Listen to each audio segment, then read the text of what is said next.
Hello friends, దేవుడు అసలు ఉన్నాడా లేడా, ఉంటే ఎక్కడ ఉంటాడు, ఏ రూపంలో ఉంటాడు, ఇలా అనేక ప్రశ్నలు మనం చాలా మంది నుంచి ఎదుర్కొంటూ ఉంటాం. వాటన్నిటికీ సమాధానం ఈ కథ ద్వారా తెలుసుకునే ప్రయత్నం చేద్దాం. ముందుగా మన ఛానల్ని ఎవరైనా సబ్స్క్రైబ్ చేసుకోకపోతే దయచేసి సబ్స్క్రైబ్ చేసుకోండి. ఒక గురువు కొంతమంది శిష్యులు ఉన్నారు.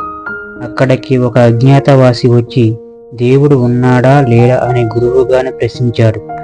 అందుకు గురువుగారు అతనితో, నేను ఈ ద్వారానే సమాధానం చెప్పిస్తాను, నీవు సిద్ధమేనా అని అడిగాడు.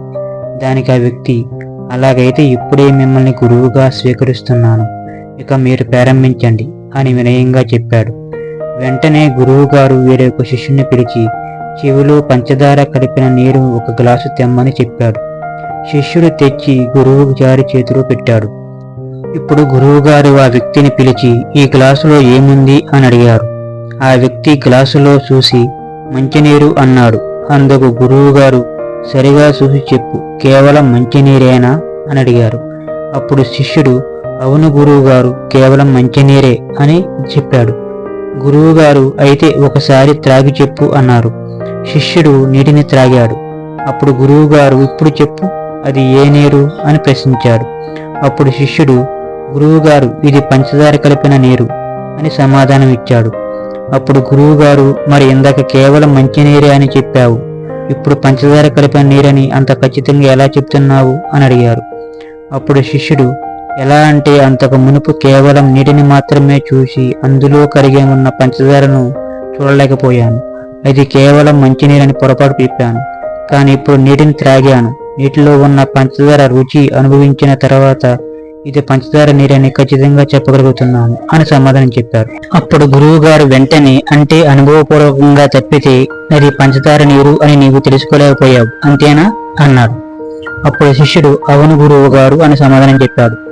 వెంటనే గురువు గారు, సరే, ఇప్పుడు నువ్వు త్రాగినది పంచదార నీరని ఒప్పుకున్నావు, అయితే ఆ నీటిలో పంచదార చూపించు అని అడిగాడు. అప్పుడు శిష్యుడు, అసాధ్యం గురువు గారు అని సమాధానం చెప్పాడు. గురువుగారు, ఎందుకని అని అడిగారు. శిష్యుడు, పంచదార పూర్తిగా నీటిలో కలిసిపోయి ఉంది, దానిని వేరు చేసి చూపించలేం అని సమాధానం చెప్పారు. గురువుగారు, అయితే నీవు వచ్చిన పని అయిపోయింది, తిరిగి వెళ్ళిపో అన్నారు. శిష్యుడు సరైన సమాధానాలు ఇచ్చాడు, కానీ విషయం సరిగ్గా అవగాహన చేయలేకపోయాడు. గురువుగారు ఏదో పరీక్ష పెడుతున్నారనుకుని సమాధానం చెప్పుకుంటూ పోయాడు. విషయం వివరించాల్సిందిగా గురువుని కోరాడు శిష్యుడు. అప్పుడు గురువు, చూడు నాయనా, నీవు నీటిని చూసి రుచి చూడకయే ఏ విధంగా అయితే కేవలం మంచినీరే అని పొరపాటు పడ్డావు, అదే విధంగా మనుష్యులు కేవలం బాహ్య ప్రపంచాన్ని చూసి వాటి సుఖాల్లో పడి దేవుడు లేడు అని దేవుడు లేని దానిగా సృష్టించి చూస్తున్నారు.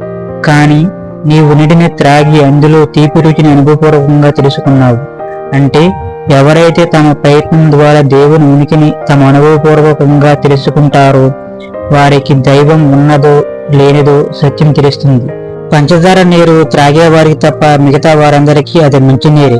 దానిని త్రాగిన వాడికి దాని రుచి తెలుస్తుంది. అలాగే అనుభవించిన వారికి దేవుడన్న సత్యం తెలుస్తుంది. మిగతా వారికి అనుభవం లేక దేవుడు లేరని పుకారు పుట్టిస్తారు.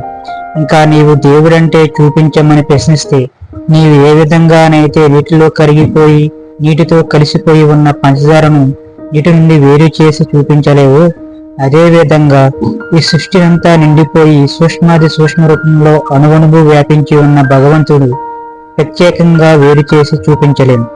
సృష్టిలో ఉండే ప్రతిదీ భగవత్ రూపమే. జీవుని రూపంలో ఉండేది భగవంతుడే. రూపనామాలు ఎన్నైనా దేవుడు ఒక్కడే. ఆయన ఒక్కడే చరాచర సృష్టినంతటిని భరించి పోషించుచున్నాడు.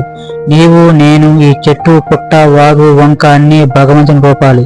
కనుక దేవుణ్ణి సర్వంతర్యామిగా తెలుసుకుని ప్రపంచ సుఖాల పట్ల వ్యామోహం విడిచి దైవం పట్ల ప్రేమ విశ్వాసాలు కలిగి ఉండు, ఆయన నిన్ను ఉద్ధరిస్తాడు అని చెప్పగానే శిష్యుడు ఆనందించి తన సందేశం పరాపంచలైందని గురువు గారికి మొక్కుకుని మీరు చెప్పిన విధంగానే నడుచుకుంటానని మాటిచ్చి తన స్వస్థలానికి తిరిగి ప్రయాణమయ్యాడు. ఇది కథలా భావించకండి, ఆత్మ పరిశీలన చేసుకోండి. దేని మూలంగా ఈ జగత్తు అంతా నడుచుకుంటుందో ఆలోచించండి. సైన్స్ అనేది కూడా ఒక విధమైన దైవిక సిద్ధాంతం.